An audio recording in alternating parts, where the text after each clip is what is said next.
Hello everyone. In the past few years, the Souls multiplayer community has grown tremendously for many good reasons. However, we need to buckle up for what's to come from Elden Ring. You see, Elden Ring is one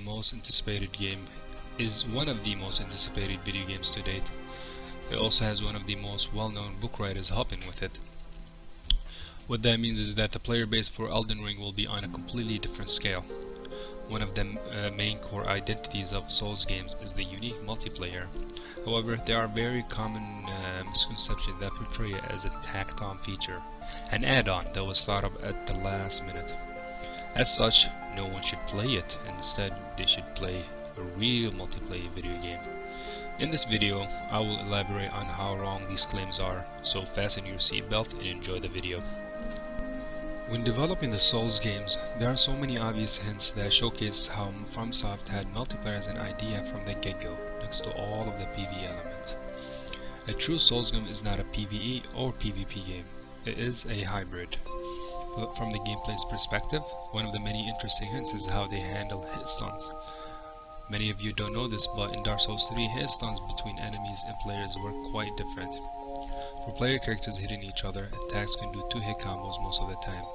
Those same hits against enemies may allow 1 hit and neutral combo, or may allow 3-hit combos instead to be a true combo.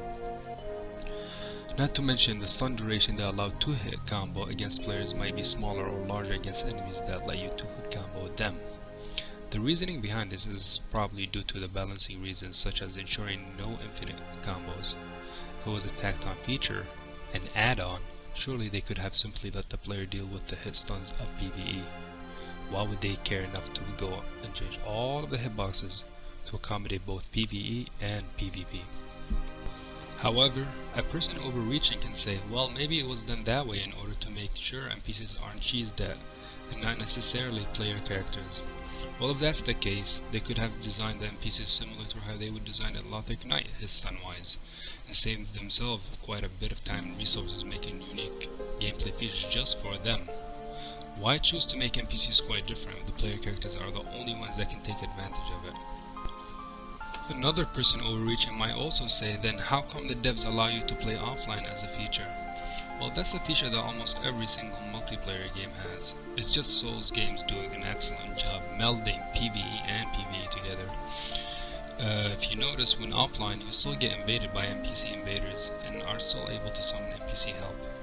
This shows that NPCs are a placeholder for the actual mechanic of multiplayer, sort of like a tutorial of how the multiplayer ties into the lore of the world.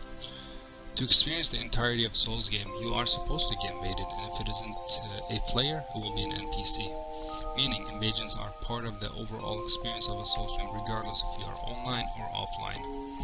And as we inferred earlier, NPCs serve as a placeholder for those who can access online or choose not to. For balancing, it is done from the get-go through various ways. For example, many rings were balanced in a certain way to make sure they are not abused in PvP. Like the ring of seal protection, the increase in defense scales far better for PvE than it is for PvP. How about those covenants? Many of them are made to incorporate some form of reward for doing some aspect of multiplayer, like helping your friend defeat a boss, and some others reward an invader for defeating a host. Some even let you become the boss, and like I mentioned before, if you are offline, the placeholder NPCs take over to be the bosses instead. As you see again, the idea of being invaded is part of the whole experience. From the lore's perspective, if we compare the only modern FromSoft PvE focused game to all of the other Souls games, we can notice many clear differences in how FromSoft approached them. In the PvE side of Sekiro, the main character has a name, history, personality, and connections that define who he is. However, in Souls games, the main character is another nameless undead, Ashen One, or Hunter, just like other nameless undead, Ashen Ones, or Hunters, meaning players. You are all going on a certain pilgrimage or journey. On your journey, you might get help from Solera of Astora, who serve as a way to introduce co-oping, or might get invaded by Kirk to serve as a way to introduce invasion. An example of an add-on multiplayer is something like Neo 1 PvP. There, it was literally added months after the game was released. It was likely not intended as it wasn't released with the game from the get-go, but due to demand, they decided to add it. Unlike Souls PvP, it is not seamlessly integrated to the game's world, as you have to go to specific menus to reach it. Most importantly, it was extremely unbalanced, which makes sense, because unlike Souls games, they never tweaked anything that might be okay for PvE and broken for PvP, which is understandable, as that requires far more effort to do if the game is already finished. It is easier to do all the tweaks from the beginning of development, little by little. The balancing of Dark Souls PvP is quite poor, there is no denying that. However, if you played a true tacked-on PvP like Neo, you will know the horror of a completely broken PvP. The balancing being poor is a shortcoming of Souls PvP, not because FromSoft doesn't care about PvP. It is more that after the DLCs were finished, the supporting of the games altogether, PvP or PvE, is dropped completely. If you do your research, most of the balancing that came for Dark Souls 3 catered mostly for PvP and less for PvE. From the speed of weapons to how poise works, and many other changes that happened in the first year of support. So they do support PvP after release, it is just the time frame is usually until the last DLC is released. This is probably due to the contract they have with Bandai, as in the end it is all about business. It sucks, as Souls games have so much potential for the multiplayer. It's just we gotta show these companies how much people love it, and there is a market for it, instead of whining and bickering about how we should play a real PvP game, like another fighter, shooter, and MMOs, as if we don't have enough of those already.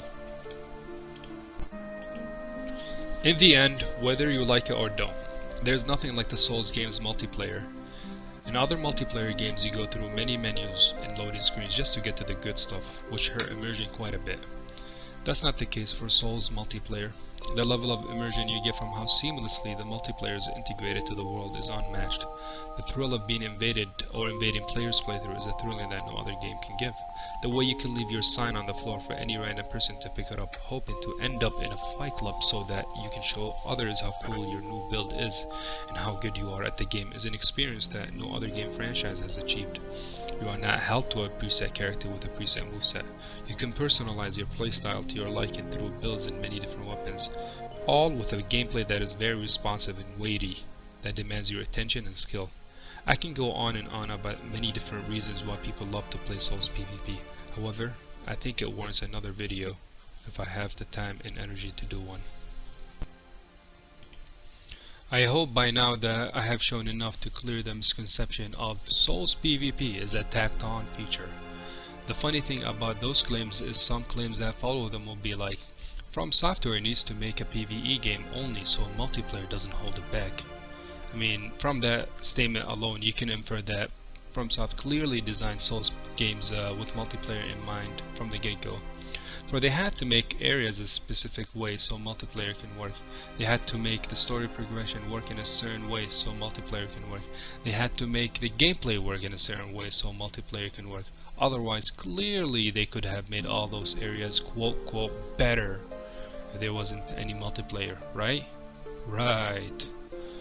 The reality of the story is that all of FromSoft modern games had multiplayer except Sekiro. So the unique multiplayer of Souls is as much part of what makes a Souls a true Souls, just as much as the other areas that define Souls as such. So many games have adopted the Souls-like nature, when in reality everything that Souls did aside from the multiplayer was done before all the Souls games. Older games such as the Legacy of Kain, Onimusha, and Tenchu series. So really, no game is like a Souls game if it doesn't have the only mechanic that truly separates it from other games, which is the invasion and unique multiplayer system. Don't get me wrong, I do want FromSoft to make some PvE only games, as I adored Sekiro.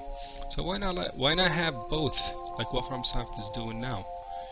You just need to be open-minded enough to understand that the reason they decided to omit multiplayer from Sekiro is the same reason they decided to have multiplayer for Souls games, and that is what their vision were for each of their games. And clearly, the unique multiplayer is as part of their own vision when it comes to Souls games as any other core aspect. That is all for this video, and I wish you a wonderful day. Take care.